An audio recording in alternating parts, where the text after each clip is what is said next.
What up, guys? Today we're gonna be looking at an album. This is like a really, this is one that I've been what the f***?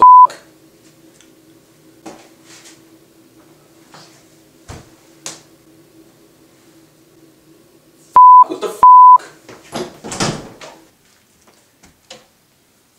I have no idea what just happened to my hair, but today. So who is Poppy? I'm Poppy. There you have it. Any questions? I thought Melanie Martinez was a complex artist. When you have a musician that says, I hate music, you know it's going to require a little more digging than usual. But I'm the man for the job. This is a mountain of an artist to climb, but I'm confident that the summit will be worth all this. Now, this is bed reviews, okay? First things first, would I get in bed with her? Would I sleep with this artist? That depends on how old she is. Kelsey, conduct some recon, collect some information from me. Right. What are we working with? Okay, so if you look at her song, American Kids, Forever 21 is cool, if. That implies that she's not 21 yet. I'm a millennial, blame it all on me. Define millennial. There's a bunch of different types of millennials apparently, which doesn't make any sense. Born before 2000, the youngest she can be is 17. So she's anywhere from 17 to 20. I'll take those chances, Kelsey. Welcome to Bed Reviews. I'm your host, Bed Reviews, and we like to have a little bit of fun on the show, but this is I'm gonna probably not joke as much in this just because it's so, this artist is so like, I just feel, I don't know. I don't know. Now bear with me, you guys, because you're probably looking at her and thinking, stop, what are you being weird just to review the album? What's the big deal? But it's a complex artist, so strap in and we're gonna hit the road. I don't know. We're looking at the album though, in depth. Everyone was a baby once. Everyone was a baby once. Everyone was a baby once. I love the internet. So here's Poppy's YouTube channel. This is how most people know her. Upon first glance, it's simple, it's graspable, it's welcoming, it's new, it's inviting. So she makes weird videos. The market for pop music is oversaturated. We live in a world where it's not enough to be talented. Artists have to be extra entertaining to stand out. That makes sense. Essentially, she's a clever singer taking advantage of blogs and the viral nature of 2016 to gain exposure for her music. Being weird just to get people talking. Upload weekly, keep them under a minute, usually specially designed to be shareable content. On second glance, it gets unsettling. Oh no, why? What is this? Oh, why are your fingers like that? No. Oh, what does that have to do with the music? Oh no. Oh, the freaking dang it. The Holy Bible. It's a very easy read.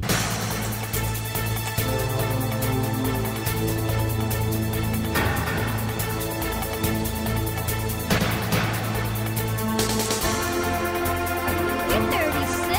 Oh no, I'm late. Oh! The best color is yellow.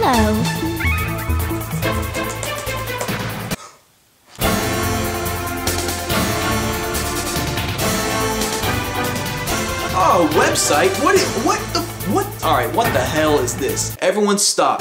Everyone chill out. Why is she on a tennis court? As you can see, she clearly plays tennis. What's the point of tennis? Getting across the net, the internet, gaining exposure for the music. Tennis, 10 is. What is 10? 1 after 9. After 9, afternoon, the time people play tennis. Summertime. I love summertime. The devil takes many forms, dude. Why would Satan not come to us in the form of a pop star? The better question is, why did it take this long? This is the end of the earth. We had this coming for a long time. We shouldn't have killed Harambe. Bruh, the devil's kinda cute, bruh. Dude, no. You said you'd sleep with her. You're gonna sleep with the devil. You're gonna sleep with the devil, bro. No. There's a ton of religious imagery, and the story is still unfolding, so I'm gonna stay in my lane and focus on the music. Thank God, because I would have felt like a jackass if I sat here and watched Poppy read the Bible for 50 minutes. And the sequel. The good thing is, she does not burst into flames when she comes in contact with the Word of God, so we can calm down a little bit, but not that much. The general consensus among the Poppy fanbase is that Poppy is a critique of celebrity pop star culture, which is in line with what I found as well. Where would I be without my fans? I love my fans. Will you do anything I tell you? Acting is my favorite hobby. Being a singer is also my favorite hobby. What inspires you as an artist? What an interesting and remarkable question that no one's ever asked me before. Do you think that's funny? Do you love me? Will you do anything I say? If I may, the message I believe is this. She's trying to shine light on the darker aspects of the digital age and its effects on humanity. This includes pop star celebrity culture, and a lot of manipulation we might be numb to at this point. Do you believe everything that's put in front of you? My telephone defines me. When it is dead, so am I. I like when a new telephone is available for sale. Do you think you could live without Twitter for an entire day? Now I'm showing you the absolute most blatant examples out of all her videos. Normally she's a lot more subtle than this, but at a certain point she made this video and then started being more straightforward from then on. Why won't they listen? Why won't they listen? They're not gonna listen. Why won't they listen? It's 10 minutes of this. That's probably why they're not listening. I'm listening. I'm trying my best to listen, Poppy.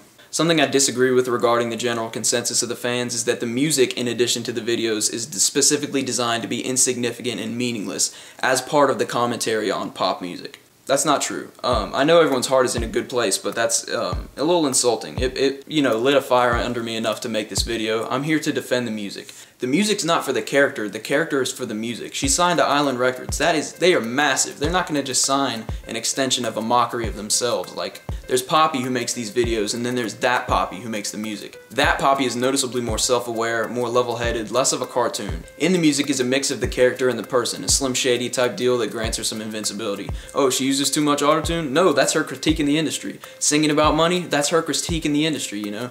But what about the part where she says she thinks her father might be gay and she doesn't know? That's not really critiquing the industry. She moved away from her parents at 15 years old to pursue music and used fake IDs to survive.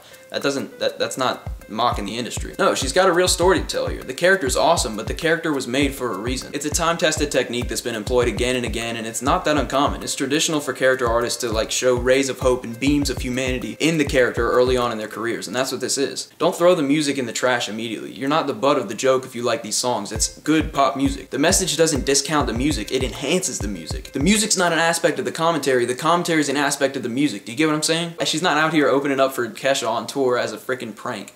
In essence, y'all, I see this diamond in the rough artist, not that famous, getting overshadowed by her own monster that she created. And I appreciate the music so much. Even though that Poppy only has a handful of songs out, she's quickly become one of my favorite pop artists ever. So, let's try this again. Just from the videos, before you even listen to the music, you already know she's bold, unafraid, convincing, has a vision, in it for the long term. She's not a puppet. She is a puppet, but she's so much of a puppet that she's like the opposite of a puppet. Objectively, she's got just about all the star qualities. Physically attractive, unique voice, consistent image, something to say. And there's layers to the depth depending on how much you want to care. There is depth to these songs, but they're perfectly disguised as shallow pop tracks, and it's like fooling everyone, and so it's not working because it's like working too well. She's made people look too deep into it, and in doing that, ironically, they're being too shallow. Do you see what I mean when I said this is complicated? What am I doing? What am I doing? What is this, sync reviews? What is this, f***ing mirror reviews? Huh? This is bed reviews. Come get in bed with me. Alright, there's 4 songs on Bubblebath. What is this? Stupid. There's 4 songs on Bubblebath. Money, Alter, oh dang it, I messed it up. Low Life, Money, Alter, American Kids. I figure since it's an EP and it's so short, I'll go through each song individually. Low Life is the big smash hit on the record. That's like oh my god, I just said record. I just used record. Don't you hate how like no one can decide what record means? Some people use it to say one song and then some people use it as like the whole album. The records.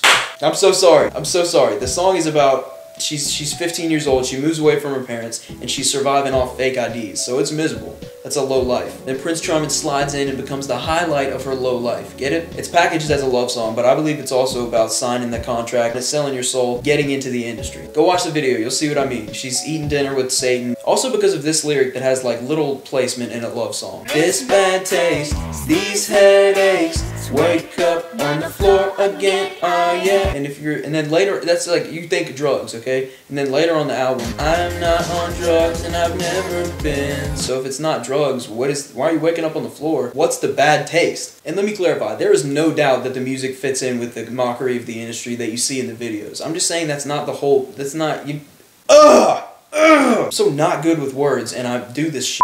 See, do this shit could mean anything. Low Life is my least favorite track on the album. I actually prefer the remix of it that's on there by Slushy, but that's not fair because that remix is like just insanely freaking dope. Money, the second track, is a fucking banger. It's a banger. This song is awesome. This song is awesome. The only way I know how to communicate to you how great this song is just volume, just louder. Oh! I love this song so much. This is maybe the best pop song of 2016 so far, in my opinion. It plays with the concept of money being the root of all evil. Like, is it really, or is it a good system that allows us to work together and advance as a people? She dismantles 3 sayings that I feel represent the old way of doing things. Money can't buy happiness. The best things in life are free. Money doesn't grow on trees. It literally fucking grows on trees. It's paper. People use these sayings and nobody thinks twice as to whether or not they're even correct. Their seniority and familiarity just overrules everything else. Haven't you ever heard money can't buy happiness? Yeah, but that doesn't mean it's true. It's hard to say what you should take away from this song because her persona is like a puppet of the industry. So is it ironic? Is it demonstrating how manipulative and deceitful it could be? She also makes some good points. That's up to you. Okay, I gotta talk about this. There's 4 songs on the album. If you say penis in the chorus, people are gonna know. When she first released this song, it sounded like this. If money can't buy happiness, then why is it so fabulous? People were like, what the fuck? People were like, oh, now she's critiquing sexism. And she probably saw the comments and then she fixed the audio for Spotify and the music video and now the H is more pronounced. If money can't buy happiness, then why is it so fabulous? The third song is Alter. This one bangs hard too. Essentially, Poppy is a freaking savage. That Poppy is a savage, dude. A guy she likes is about to get married to this woman who manipulates him, and she's like, don't make the mistake, I'm coming to save you. She calls the dude's fiance a gutter skank and says she needs to die. Great pumping beat to the song, epic story, I love it. It's worth entertaining the idea that it might be about God and Satan just because everything else is so deep and it involves church bells and an altar, but I don't think it's like that. I think it's just a song. American Kids is the last song in here. Low Life is my favorite song on the album. I just don't think you've given it enough time to fully Yeah, you actually can leave now if you have stuff to do or whatever. Like, we're done here. Nah, man, I'm cool. I'm just chilling here all day. She essentially teases her life story in her message. She's saying stuff is messed up in America. Bah, dang it, what the crap? She's saying stuff is messed up in America. Drugs are prevalent, the ones we look up to are stupid, the people are kept uninformed and in the dark, the way we see girls' sexuality is fucked up, fast food is terrible for us, there's tension and blame being thrown between generations, well, I don't really know what she's saying about homosexuality, but she's talking about it. She moved away at age 15 and survived off fake IDs.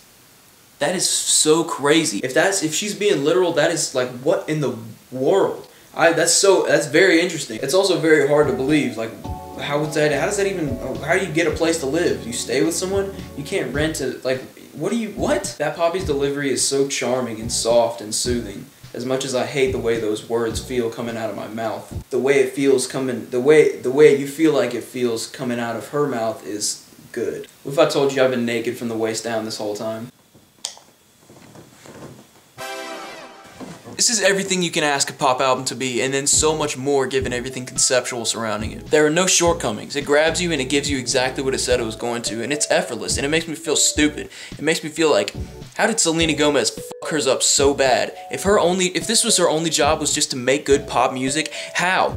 If that Poppy can achieve near perfection musically and have so much else going on underneath it, it can be simple. It should be simple. That's what people love about bubbly pop music. I think for Poppy there's a lot less pressure to make the music complex because the fact that the music exists is already complex given the videos. So the music can still look simple, and I think people have forgotten the beauty in that. That's something I like about Fifth Harmony too. It's a beautiful thing when all your friends can agree on an artist. That actually never happens. That Poppy is the only singer that has achieved this with me. This is someone I can easily see being legendary 30 years down the line. It's a dream come true to see this generation of pop music frontrunners coming forth with these new ideals and challenging the way things are set up and pushing the perceived limits of the pop genre. Coming through with hella clothes on and junk, talking about stuff, having messages, using instruments, talking about not liking parties and it becomes a smash hit. That's incredible. That's something I never would have imagined like 5 years ago. I feel like that Poppy not only fits in well with this movement, but sort of serves as like a figurehead almost of it. I'm super proud of my age as pop singers, and I'm really glad to be alive during this, and you should be too. Not only that, but you should take the opportunity to be a part of it and listen to the albums. Go listen to the albums, and I give you my word that it's not a waste of time. If it's a waste of time, you can punch me in the nose when you see me. I won't even like dodge or try to block it or anything. I'll just take it in the nose. That's how confident. Thank you guys so much for watching. Leave a comment. I love getting comments. That's like 60% of the reason I do this channel. It's good if you thumb up and subscribe too. That helps the channel grow, but it's just like, those are just like numbers though. That's not like, that doesn't, I mean it matters, but whatever. Tell me if you have an artist you want me to review, and my Twitter and Instagram are Scow121.